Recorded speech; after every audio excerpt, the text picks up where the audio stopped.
Hello students, welcome back this channel Mathema academy. Student, जैसे कि आपको पता हम लोग ने 12 का मास्टर प्लान ऑलरेडी देख चुके हैं। अब हम लोग जो आज के लेक्चर्स में देखने वाले हैं कंबाइंड पासिंग रूल एचएससी का देखने वाले हैं, जो 2021 और 22 के बैचेस के लिए है। स्टूडेंट्स, जो आज का लेक्चर है ये 12 का बहुत इंपॉर्टेंट लेक्चर होने वाला है, क्योंकि बहुत सारे स्टूडेंट्स फिजिक्स में एंड केमिस्ट्री, बायोलॉजी, अदर्स जितने भी सब्जेक्ट है उसमें फेल होने का डर लगा रहता है। लेकिन आज का जो ये लेक्चर होने वाला है इसमें हर वो बच्चा पास होने वाला है जिसको फिजिक्स से फेयर है, केमिस्ट्री से फेयर है, बायोलॉजी से फेयर है, मैथ से फेयर है, हर सब्जेक्ट से जिससे वो डरता है फिर भी वो सब्जेक्ट में पास होने वाला है। क्योंकि कुछ क्राइटेरिया ऐसे हमारा महाराष्ट्र गवर्नमेंट के जो शिक्षा मंत्री वर्षा गायकवाड़ जी है उन्होंने दिया हुआ है कि आप कैसे पास हो सकते हैं बहुत इजी तरीके से। लेकिन उसके अलावा भी कुछ कंडीशन ऐसा दिया है कि जो आप पास तो हो सकते हैं लेकिन आगे के जो कोर्स करना है आपको वहां पे शायद आप फुलफिल नहीं हो पाएंगे। लेकिन फिर भी हमको पासिंग होने का क्राइटेरिया यहाँ पे बहुत अच्छे तरीके से दिया हुआ है। तो चलिए पासिंग होने का क्राइटेरिया देखते हैं कि क्या करेंगे आप तो बहुत इजी वे में पास हो जाएंगे। और उसके साथ ही आपके टाइम टेबल, जो आपका जो टाइम टेबल दिया हुआ उसके अंदर कुछ आपका एक्सटेंड किया गया है, टाइम आपको एक्सटेंड किया गया। मींस आप जो ऑफलाइन पेपर लिखेंगे उसके अंदर कुछ टाइम का इंक्रीमेंट हुआ है, कितना टाइम का इंक्रीमेंट हुआ और कौन कौन से सब्जेक्ट का इंक्रीमेंट हुआ है वो सब हम लोग देखने वाले हैं। और आपके जो सेंटर से रिलेटेड है, एग्जाम सेंटर से, वो भी हम लोग बात करेंगे आज, क्योंकि एग्जाम सेंटर भी आपका बहुत इंपॉर्टेंट पॉइंट बनने वाला है। तो आज का लेक्चर चलिए स्टार्ट करते हैं कंबाइंड पासिंग रूल एचएससी के तौर से। ठीक है, तो यहाँ पे सबसे पहले मैं यहाँ पे पीसीएमबी की बात करूंगा, दैट इज कॉल्ड फिजिक्स। यहाँ पे ध्यान रखिए फिजिक्स, यहाँ पे पहले सबसे पहले मैं साइंस की बात करूंगा, फिर कॉमर्स, फिर आर्ट्स। तो यहाँ से आप रिलेशन रख सकते हैं। ठीक है, फिजिक्स, केमिस्ट्री, ओके, केमिस्ट्री, तीसरा क्या हो गया यहाँ पे हमारा बायोलॉजी, ओके, चौथा क्या हो गया हमारा यहाँ पे मैथमेटिक्स, मैथमेटिक्स, ओके, पांचवा क्या हो गया यहाँ पे हमारा इंग्लिश, ओके। ये 5 सब्जेक्ट हमारा सबसे इंपॉर्टेंट 12 के लिए साइंस के बेसिस पे। अब देखो ये 5 सब्जेक्ट जो है स्टूडेंट्स आपको पास कैसे होने का है। आपको ये चीज मालूम होगा कि फिजिक्स का जो पेपर रहता है वो पूरा 100 मार्क्स का रहता है, पूरा मतलब प्रैक्टिकल और थ्योरी मिला के बात कर रहा हूँ। ठीक है, ये भी 100 मार्क्स का रहता है सब, मतलब एवरी सब्जेक्ट जो आपको 100 मार्क्स के पूछे जाते हैं एग्जाम के अंदर। एग्जाम के अंदर मतलब आपको थ्योरेटिकली और प्रैक्टिकली मिला के बात करो। ठीक है, मतलब ओवरऑल कितना हो गया आपका 500 मार्क्स का हो गया, 500 मार्क्स का हो गया। अब ध्यान दो एक चीज, यहाँ पे फिजिक्स जो है 70 थ्योरी रहता है प्लस 70, यहाँ पे थ्योरी को मैं टी लिखता हूँ, 70 theory plus 30 practical, okay. 70 plus 70 T plus 30 P लिखा हो, पी फॉर प्रैक्टिकल, ओके। यहाँ पे जो केमिस्ट्री है इसमें भी वही रूल है, 70 टी प्लस 30 पी। लेकिन जैसे ही हम यहाँ पे मैथमेटिक्स की तरफ आएंगे वहां पे रूल चेंज हो जाएगा। क्या चेंज होगा, ध्यान से देखिए रूल क्या चेंज हो रहा है। यहाँ पे मैथमेटिक्स में जैसे आएंगे 80 थियरी हो जाएगा, 20 प्रैक्टिकल्स हो जाएगा, ओके। याद होगा आपको 80 थियरी होगा। और इंग्लिश में भी सेम वही रूल अप्लाई होता है, 80 थियरी प्लस 20 प्रैक्टिकल्स, ओके। अब देखिए यहाँ पे इंपॉर्टेंट क्या है, सबसे इंपॉर्टेंट कंबाइंड पासिंग रूल यहीं से पूरा चेंज होने वाला है। देखो कंबाइंड पासिंग रूल में आपको जो पास होने का है 100 में से आपको लाना कितना है 35 मार्क्स। कितना लाने का है 100 में से 35 मार्क्स लाने का, मतलब आपको 100% में से कितना परसेंट लाना है पासिंग होने के लिए 35%। अब इंपॉर्टेंट यहाँ पे क्या है, इंपॉर्टेंट यह है स्टूडेंट्स कि आपको 35 लाने का है। अब मान लीजिए आपने फिजिक्स के प्रैक्टिकल में कुछ ऐसा कुछ एक्सपेरिमेंट किया है कि भाई आपको टीचर्स को जो पसंद आ गया वो एक्सपेरिमेंट, और आपको 30 में से कितना दे दिया गया है, 30 में से आपको 28 मार्क्स मिल गए। कितने मिल गए हैं 28 मार्क्स। अब ऐसा कहीं पे भी नहीं लिखा हुआ है कि आपको 35 आपको थ्योरेटिकली में ही लाने का है, या 35 आपको यहाँ पे 35% आपको प्रैक्टिकल में लाने का, ऐसा कुछ बोला नहीं गया है 35 मार्क्स की थ्योरी में लाने का। लेकिन ये जो रूल इस बार आया है ये रूल बहुत इंपॉर्टेंट होने वाला है, क्योंकि आपको 35 मार्क्स 100 में से लाने का है। अब 100 मतलब वो थियरी भी हो सकता है, प्रैक्टिकल भी हो सकता है। अगर मान लीजिए आपने प्रैक्टिकल में से 28 मार्क्स निकाल लिए तो 35 होने के लिए कितना मार्क्स चाहिए आपको 7 मार्क्स। 7 मार्क्स कितना चाहिए, तो मिलके हमारा कितना हो गया 35। मतलब अगर आप फिजिक्स के प्रैक्टिकल में 28 मार्क्स भी लाते हैं तो आप जो थियरी पेपर देने जाते हैं ना एग्जाम में वहां पे 7 मार्क्स भी लाएंगे तो भी आप पास हो जाएंगे। किसके अंदर, फिजिक्स के अंदर। समझ में आया फिजिक्स के अंदर कैसे पास हो सकते हैं। या फिर अगर प्रैक्टिकल में आप पूरा 30 मार्क्स लेके आ जाते हैं, क्लास के मॉनिटर से, क्लास के सीआर है वहां पे आपको आपने प्रैक्टिकल भी अच्छा किया है तो आपको 30 में से आउट ऑफ 30 मार्क्स टीचर्स ने दे दिया है। ठीक है। अब 35 लाने का आपको, तो 35 में से 5 मार्क्स बच रहा रिमेनिंग। तो यहाँ पे अगर आप थ्योरी में कुछ भी नहीं किए 5 मार्क्स सिर्फ लेके आ गए, कितने में से 70 में से, तो यहाँ पे देखो हमारा 35 हो जाएगा। 35 हो गया, मतलब फिजिक्स में आप पास हो गए। लेकिन रुकिए जरा, रुकिए, पास तो हुए, लेकिन कुछ क्राइटेरिया अभी यहाँ पे आपको तकलीफ देने वाला है। क्या क्राइटेरिया, पहले ये स्टार्ट से एंड तक का देखते फिर समझ में आएगा, ठीक है। केमिस्ट्री में भी सेम यही प्रोसीजर है, 70 में से 30, मतलब अगर प्रैक्टिकल में फॉर एग्जांपल आपका केमिस्ट्री का प्रैक्टिकल थोड़ा सा तकलीफ है आपको, प्रैक्टिकल आपका इजी वे में नहीं हो रहा है, तो आप फिर भी प्रैक्टिकल तकलीफ था, फिर भी आपने प्रैक्टिकल में कितने मार्क्स लेके आ गए, 20 मार्क्स लेके आ गए। कितना, 20 मार्क्स। आप देखो थ्योरेटिकली में कितना लाना है आपको, 15 मार्क्स। क्यों लाने का है, पास होने के लिए भाई, पास होने के लिए ना आपको 15 मार्क्स लाने का है। तो 15 मार्क्स अगर आप थ्योरी में कंप्लीट कर लेते हो, थ्योरी में जैसे यहाँ पे आपने थ्योरी में किया, तो यहाँ पे कितना मार्क्स हो गया, 35 मार्क्स, मतलब आप केमिस्ट्री में भी पास हो गए। किसमें, केमिस्ट्री में भी आप यहाँ पे पास आउट हो चुके हैं। समझ में आया। बायोलॉजी में भी सेम ऐसे कर रहे हैं। अब बायोलॉजी में फॉर एग्जांपल आपने यहाँ पे भी 27, कितने, प्रैक्टिकल में। ओके, चलो बायोलॉजी का आपको डायग्राम बनाया भाई, आपने एक्सपेरिमेंट किया, अच्छा किया आपने, सब कुछ किया भाई।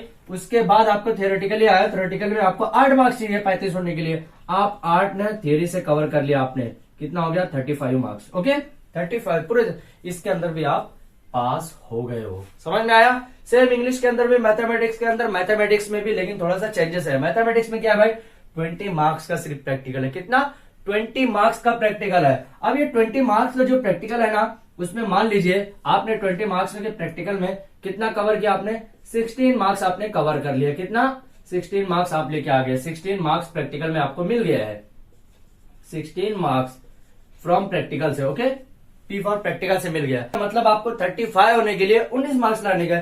देखो अगर नहीं आता तो ऐसे करने का, इजी वे में टेंशन नहीं लेने का, ठीक है। मतलब आपको थ्योरी बोले तो जो आपको मैथमेटिक्स का जो पेपर आएगा ना, जो आप ऑफलाइन लिखने जाएंगे, वहां से आपको कितने मार्क्स कवर करना है, 19 मार्क्स कम से कम लाना है पासिंग होने के लिए। किसका, थ्योरी में से पासिंग होने के लिए 19 मार्क्स, तब जाके आपका 35 पासिंग होगा। समझ में आया। तो यहां से भी आप मैथमेटिक्स में पास हो जाएंगे, सेम इंग्लिश में भी आपको ऐसे ही करने का है। समझ में आया।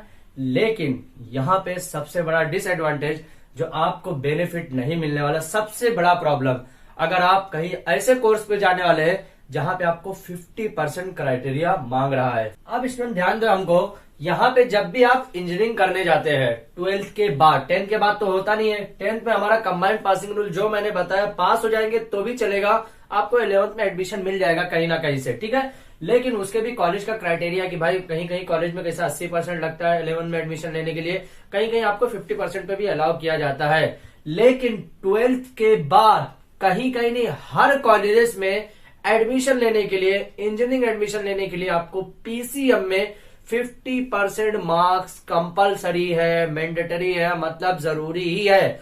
अब जरूरी है मतलब किसकी बात कर रहे हो यहाँ पे, पीसीएम, मतलब 50% मार्क्स बोले तो ये तीनों पीसीएम मिला के कितने मार्क्स हो रहे, 300 मार्क्स हो रहे। कितने मार्क्स हो रहे, 300 मार्क्स, मतलब 300 में से आपको 150 मार्क्स लाना कंपलसरी है, मतलब कंपलसरी है अगर इंजीनियरिंग में एडमिशन लेने का है। तो 1 मार्क्स का टॉलरेंस शायद गवर्नमेंट के कोटा की वजह से दिया जा सकता है आपको एडमिशन के लिए, लेकिन अगर 148 भी मार्क्स हो जाता है, मतलब 2 मार्क्स अगर आपका कम हो जाता है, तो आपको इंजीनियरिंग में अलाउ नहीं किया जाएगा।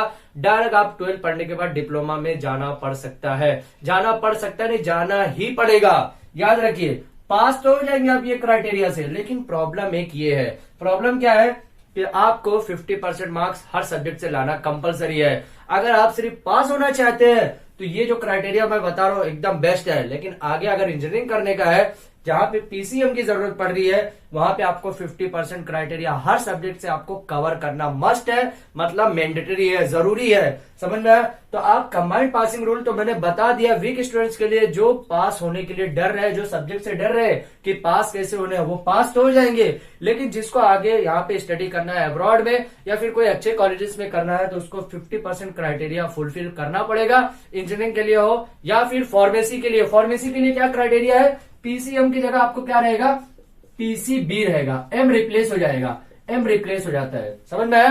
फिजिक्स केमिस्ट्री तो सेम रहेगा, मतलब 50-50% इसमें तो चाहिए।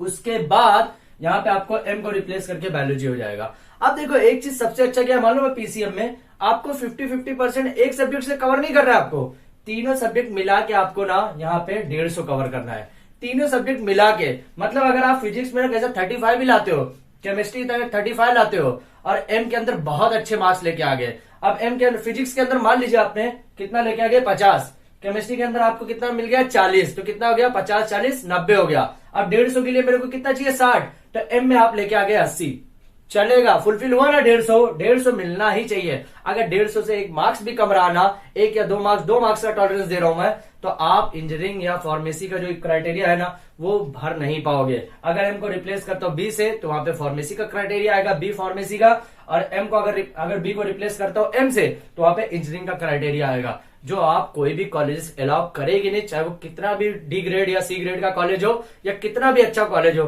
कितना भी आप डोनेशन देते हो तो वहां पे अलाउ होगा ही नहीं, हो ही नहीं सकता। कितने भी बड़े आप मंत्री के लड़के हो, कोई भी हो, तो यहाँ पे हो नहीं सकता। तो ये बात आपको ध्यान में रखना पड़ेगा। पीसीएम और पीसीबी का सबसे बड़ा खेल यही है, पास तो हो जाएंगे जैसा भी करने का, कंबाइंड पासिंग रूल से, लेकिन भाई अगर आगे अब्रॉड में या कहीं पे भी स्टडी करने का है आगे आपको, तो ये पीसीएम और पीसीबी को ध्यान में रखते हुए आपको स्टडी करना जरूरी है।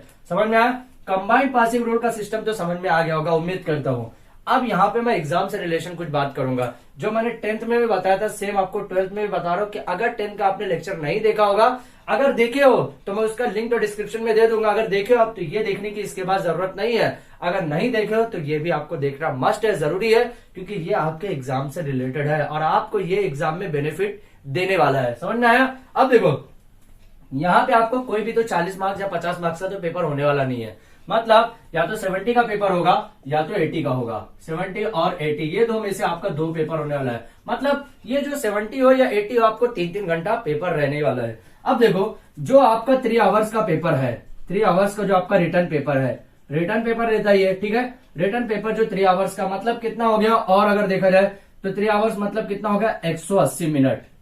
समझ में आया कितना मिनट हुआ 180 मिनट। तो हमारे महाराष्ट्र गवर्नमेंट ने यह पैंडेमिक सिचुएशन को देखकर, बच्चे शायद नहीं पढ़े हैं, थोड़ा सा उनको लिखने में थोड़ा प्रॉब्लम हो रही है, उनकी राइटिंग स्लो हो गई है, उसकी वजह से रिटर्न पेपर में महाराष्ट्र गवर्नमेंट के माननीय शिक्षा मंत्री वर्षा गायकवाड़ जी ने 30 मिनट आपको टॉलरेंस दिया है, मतलब और 30 मिनट आपको एक्स्ट्रा दे दिया गया है। 30 मिनट आपको एक्स्ट्रा दे दिया गया, मतलब अब आपको जो 180 मिनट मिलता था पेपर लिखने में, अब आपको 210 मिनट मिलेगा। मतलब कितना मिलेगा, आप 3.5 घंटा एक पेपर को दिया जाएगा। समझ में आया कितना मिलेगा 3.5 घंटा।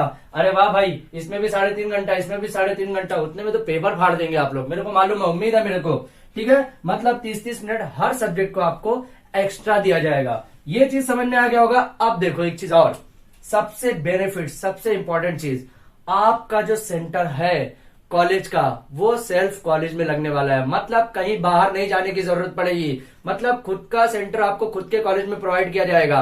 खुद के कॉलेज में मतलब आपने जहां तक अभी तक स्टडी किया ना, आपको टीचर से बहुत अच्छी जमती है, तो वहीं पे आपका सेंटर लगेगा। तो आप अपने हिसाब से अरेंजमेंट कीजिए आपको क्या करना है पास होने के लिए। समझ में आया? तो ये समझ में आ गया, मतलब जो आपका सेंटर है, आपका जो सेंटर है सेल्फ सेंटर लगने वाला है, सेल्फ कॉलेज सेंटर बोल सकता हूं मैं, सेल्फ कॉलेज सेंटर। मतलब अभी तक आपका जो सेंटर लगता था, आप सोचते थे कि भाई मेरा ये कॉलेज में लग सकता है, ये कॉलेज में लग सकता है, अब वो सोचना छोड़ दो, खुद के ही कॉलेज में सेंटर लगने वाला है। समझ में आया? खुद के ही कॉलेज में सेंटर लगने वाला है। उसमें भी 2-3 क्राइटेरिया है। उसमें क्राइटेरिया क्या है कि अगर आपके कॉलेज में 25 बच्चे होंगे तो ही आपके कॉलेज में सेंटर लगेगा, अदरवाइज 25 से कम बच्चे होंगे तो वो बच्चों को दूसरे कॉलेज में शिफ्ट किया जाएगा, नियर बाय शिफ्टिंग किया जाएगा, नियर बाय सेंटर में। ऐसा नहीं है। अब आप सोच रहे होंगे सर मेरे कॉलेज में तो 47 बच्चे हैं, तो क्या मेरा सेंटर यहीं लगेगा? बिल्कुल लगेगा। अगर 25 के ऊपर बच्चे आपके कॉलेज में, आपकी क्लास में है 12th में, तो उनका सेंटर वहीं लगेगा। 25 से कम है तो आपके पूरे बच्चों को शिफ्ट किया जाएगा दूसरे कॉलेज में सेंटर के बेसिस पे। समझ में आया? ये सेंटर का क्राइटेरिया क्लियर हो गया, रिटर्न पेपर का क्राइटेरिया भी क्लियर हो गया। तीसरा इंपॉर्टेंट चीज जो आज के लेक्चर का लास्ट पॉइंट है, अब देखो लास्ट पॉइंट है क्या ये। मान लीजिए आपका पेपर 11 बजे स्टार्ट होता था और होएगा भी, फॉर एग्जाम्पल यहाँ पे आपका 11 बजे पेपर स्टार्ट होता है, ठीक है। तो अब यहाँ पे आपको कॉलेज के अंदर 10:30 बजे पहुंचना कंपलसरी है। अगर 10:30 से 1 मिनट भी लेट होते हैं तो आपको कॉलेज के अंदर अलाउ नहीं किया जाएगा। मतलब आपको कॉलेज की जो एंट्री है वो 10:30 बजे कंपलसरी है। समझ में आया? मतलब जो 11 बजे होता था पेपर, अब वो 10:30 बजे आपको कॉलेज के अंदर जाना जरूरी है, मस्ट है। बाहर ये नहीं सोचते कि भाई आधा घंटा बचा, अभी आराम से जाऊंगा। पहले क्या होता था, 10 मिनट पहले कॉलेज के अंदर लिया जाता था पेपर स्टार्ट होने से पहले, लेकिन अभी ऐसा नहीं है। आधा घंटा पहले कॉलेज के अंदर एंट्री बच्चों को ले लिया जाएगा। तब जितना भी बजे आपका कॉलेज का पेपर स्टार्ट हो रहा है, उसके आधा घंटा पहले आपको कॉलेज के अंदर ले लिया जाएगा। मतलब 11 बजे अगर हो रहा है तो 10:30 बजे आपको एंट्री मिल जाएगी। उसके बाद क्या है, यहाँ पे देखो 10:30 बजे हो जाएगा। उसके बाद आपको 10:40 तक का, मतलब 10 मिनट के बाद आपको आंसर शीट दे दिया जाएगा। क्या दे दिया जाएगा? Answer sheet. अब आंसर शीट क्या होता है भाई, जिसके अंदर आपको आंसर लिखने का ना, उसी को आंसर शीट बोलते हैं। आंसर शीट दे दिया जाएगा। उसके 10 मिनट के बाद, मतलब 10:50 पे 10:50 पे आपको क्वेश्चन पेपर प्रोवाइड कर दिया जाएगा। क्या दे दिया जाएगा भाई? Question paper. मतलब आपका जब भी पेपर स्टार्ट हो रहे ना, उसके 10 मिनट पहले आपको क्वेश्चन पेपर भी दे दिया जाएगा। तो भाई कितना टाइम है आपके पास। एक तो आपको 30 मिनट एक्स्ट्रा भी दे दिया गया है, आधा घंटा पहले आंसर शीट भी दे देंगे, उसके 10 मिनट पहले आपको क्वेश्चन पेपर भी दे देंगे। मतलब 10 मिनट ये बचा, ये 30 मिनट, मतलब 40 मिनट। देखा जाए तो 3.25 घंटा एक पेपर को दिया जाएगा। अरे वाह भाई, फिर तो बहुत अच्छे से पास हो जाएंगे। मेरे को मालूम है 80% तो आराम से आने वाला है, सब हर बच्चे का। लेकिन अगर जो पास होने के लिए सिर्फ सोच रहा है, पास हो जाएगा, लेकिन अगर आगे पढ़ने के लिए सोच रहा है तो उसको ये क्राइटेरिया देखना पड़ेगा 150 वाला। अगर ये क्राइटेरिया वो ध्यान में नहीं रखा है तो आगे की उसकी स्टडी होने वाली नहीं है। अगर वो आगे की स्टडी करना चाहता है तो इंजीनियरिंग और फार्मेसी जैसे बी फार्मेसी और बैचलर ऑफ इंजीनियरिंग में नहीं जा सकता, उसको डिप्लोमा में जाना ही पड़ेगा और कोई ऑप्शन नहीं है। समझ में आया? तो combined passing rule for HSC के लिए यहाँ पे हमारा क्राइटेरिया जो था वो पूरी तरह से फुलफिल हो चुका है। तो अब बेस्ट ऑफ लक, एग्जाम की अच्छे से तैयारी कीजिए ताकि आपको ये जो क्राइटेरिया है एकदम अच्छे से बारीक से देखिए। कुछ भी अगर प्रॉब्लम आता है तो हमें कमेंट सेक्शन में जरूर पूछिए। तो जो स्टूडेंट ने अभी तक हमारे चैनल को सब्सक्राइब नहीं किया है तो प्लीज अब चैनल को सब्सक्राइब करो, ताकि आपको ऐसे सब ट्रिक आपको अच्छे से आपके और आपके फ्रेंड को भी पता हो सके। Thank you.